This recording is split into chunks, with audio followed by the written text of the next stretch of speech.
नमस्कार, स्वागत है आप सभी का विनर्स की इस शानदार क्लास में। दोस्तों, आज मैं लेकर आया हूं ये वीडियो आप सभी को ये बताने के लिए कि मध्य प्रदेश सरकार का बहुप्रतीक्षित बजट 2025-26 का पेश हो चुका है। 2025-26 का ये बजट जो है ये वर्तमान सरकार का दूसरा बजट है, जो कि वित्त मंत्री श्री जगदीश देवड़ा जी के द्वारा 12 मार्च 2025 को मध्य प्रदेश विधानसभा में रखा गया है। ठीक है, आइए हम जानते हैं कि इस बजट के प्रमुख प्रावधान क्या हैं। दोस्तों, ये है कुछ प्रमुख प्रावधान, आप देखेंगे इसमें वित्त मंत्री श्री जगदीश देवड़ा जी ने विधानसभा में वित्तीय वर्ष 2025-26 के लिए 4,21,032 करोड़ रुपए का बजट पेश किया है। मतलब मध्य प्रदेश का ये 2025-26 का ये जो बजट है, इसका आकार कितना है, कितने का है? 4,21,032 करोड़ रुपए का ये बजट पेश किया है। ठीक है, इस बजट में सरकार ने ये अनुमान लगाया है कि राज्य में की जो जीडीपी है ना, राज्य का जो सकल घरेलू उत्पाद है, वो 2023-24 की तुलना में 11.05% की वृद्धि हुई है और यह बढ़कर 15.03 लाख करोड़ रुपए तक पहुंच गया है। समझ में आया? साफ लिखा हुआ है कि 2023-24 में प्रचलित भावों पर राज्य का जो सकल घरेलू उत्पाद 13.53 लाख करोड़ रुपए का था, वो 2024-25 में लगभग 11% की दर से बढ़कर 15.303 लाख करोड़ रुपए तक पहुंच गया है। यह सरकार का अनुमान है। मतलब राज्य ने पिछले वर्ष की तुलना में वृद्धि ही की है। लगभग 11% की दर से राज्य की जीडीपी ने ग्रोथ की है, यह सरकार ने अनुमान लगाया है। ठीक है, फिर हम देखेंगे बजट में वित्त मंत्री जी ने गरीब कल्याण मिशन, युवा कल्याण मिशन, किसान कल्याण मिशन और नारी कल्याण मिशन, मतलब जो भारत के प्रधानमंत्री ने इन 4 वर्गों पर फोकस करने की बात कही थी, उसी को ध्यान में रखते हुए मध्य प्रदेश के बजट में गरीब कल्याण, गरीबों पर जो निर्धन वर्ग है उनके कल्याण के लिए मिशन, युवाओं के कल्याण के लिए मिशन, किसान कल्याण मिशन और नारी कल्याण मिशन पर फोकस करने की बात कही है। साथ ही इन्होंने यह भी घोषणा की है कि 2047 तक मध्य प्रदेश का जो सकल घरेलू उत्पाद है उसको 250 लाख करोड़ रुपए तक पहुंचाने का लक्ष्य रखा गया है। यह जो लक्ष्य है, यह विकसित भारत 2047 का जो लक्ष्य रखा गया है, उसी संदर्भ में मध्य प्रदेश सरकार ने भी यह कहा है कि हम लगभग $2 ट्रिलियन की अर्थव्यवस्था बनाने की बात कही गई है। मतलब लगभग 250 लाख करोड़ रुपए, ठीक है, 2047 तक राज्य का सकल घरेलू उत्पाद पहुंचाने की बात की गई है यहां पर। ठीक है, ये एक बहुत महत्वपूर्ण डेटा है। आगे हम देखते हैं इसमें एक महत्वपूर्ण बात यह है कि सरकार ने इस बजट में कोई भी नया टैक्स नहीं लगाया है। मतलब किसी भी नए प्रकार के टैक्स लगाए जाने की कोई चर्चा इस बजट में नहीं की गई है। फिर हम देखेंगे जो मुख्यमंत्री लाडली बहना योजना है, उसके लिए 18,669 करोड़ रुपए का प्रावधान इस बजट में किया गया है और लाडली बहना के लिए कोई राशि नहीं बढ़ाई जाएगी। यह ध्यान रखना, सरकार ने स्पष्ट कर दिया है कि वर्तमान में जो 1250 रुपए प्रति माह मिल रहा है, उतना ही मिलेगा मंथली। ये जो अमाउंट है, ये बढ़ाया नहीं जाएगा और हितग्राहियों को पेंशन योजना से जोड़ा जाएगा। ठीक है, अब धार्मिक स्थलों के विकास के लिए भी सरकार प्रतिबद्ध है। उसी संदर्भ में उज्जैन में 2028 में जो सिंहस्थ का आयोजन किया जाना है, उसके लिए इस बजट में 2000 करोड़ रुपए का प्रावधान सरकार ने किया है। ठीक है, ओंकारेश्वर जो कि खंडवा में बनाया जा रहा है, ओंकारेश्वर लोक को उज्जैन के महाकाल लोक गलियारे की तर्ज पर विकसित किया जाएगा। आप सभी ने देखा होगा उज्जैन में जो महाकाल लोक है, ठीक उसी तर्ज पर ओंकारेश्वर लोक बनाया जाएगा।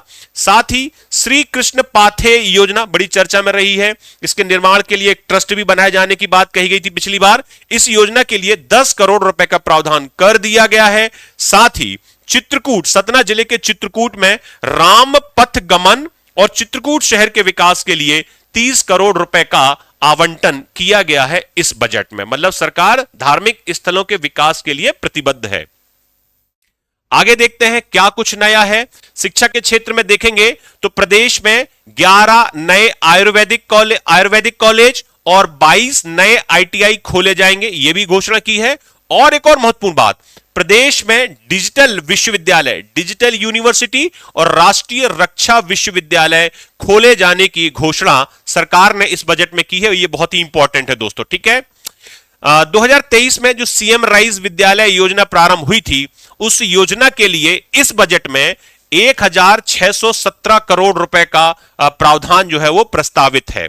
औद्योगिक क्षेत्रों में देखेंगे तो सरकार ने 39 नए औद्योगिक क्षेत्रों की स्थापना और उसमें लगभग 3 लाख नौकरियों का अनुमान इस बजट में सरकार ने लगाया। मतलब सरकार कह रही कि हम 39 नए औद्योगिक केंद्र इस वित्तीय वर्ष में स्थापित करेंगे, जहां पर विभिन्न औद्योगिक इकाइयां स्थापित होंगी और उन उद्योगों में लगभग 3 लाख नौकरियां उत्पन्न होंगी। किसानों को दूध पर प्रति लीटर 5 रुपए बोनस दिया जाएगा। मुख्यमंत्री किसान कल्याण योजना के अंतर्गत 5220 करोड़ रुपए का प्रावधान किया गया है इसमें। और एक और महत्वपूर्ण बात दोस्तों, एक नई योजना शुरू करने की बात कही है सरकार ने, मुख्यमंत्री सुगम परिवहन सेवा योजना, यह लॉन्च करने का ऐलान किया है, जिसका उद्देश्य है जो प्रदेश का रूरल एरिया है, ग्रामीण क्षेत्र है, वहां पर सस्ता और सुविधाजनक परिवहन उपलब्ध हो सके। इसके लिए मुख्यमंत्री सुगम परिवहन सेवा योजना प्रारंभ करने की घोषणा की है। 1 अप्रैल 2025 से 7वें वेतनमान के महंगाई भत्ते का पुनरीक्षण करने की चर्चा भी इसमें की गई है। बजट में कुछ नया क्या है, ये पॉइंट्स भी अगर हम देखेंगे तो मुख्यमंत्री समृद्ध परिवार योजना प्रारंभ होगी। एक नई योजना है मुख्यमंत्री समृद्ध परिवार योजना, जो बीपीएल परिवारों को पात्रता के अनुसार योजनाओं का पूरा एक पैकेज देगी। मतलब जो पात्र परिवार हैं, बीपीएल परिवार हैं, उनकी आय और उनके संसाधनों में वृद्धि करने के लिए 1 या 2 योजनाओं के स्थान पर कुल ज्यादा योजनाओं का पूरा एक पैकेज जो है वो उन्हें उपलब्ध कराया जाएगा। मुख्यमंत्री समृद्ध परिवार योजना, ये गरीबी रेखा के जो परिवार हैं उनके लिए ये योजना शुरू की गई है। साथ ही आप देखेंगे राज्य स्तरीय एक बीमा समिति का गठन भी किया जाएगा। यह भी बहुत ही महत्वपूर्ण है, ताकि प्रदेश के नागरिकों को बीमा योजनाओं का लाभ सरलता से उपलब्ध हो सके।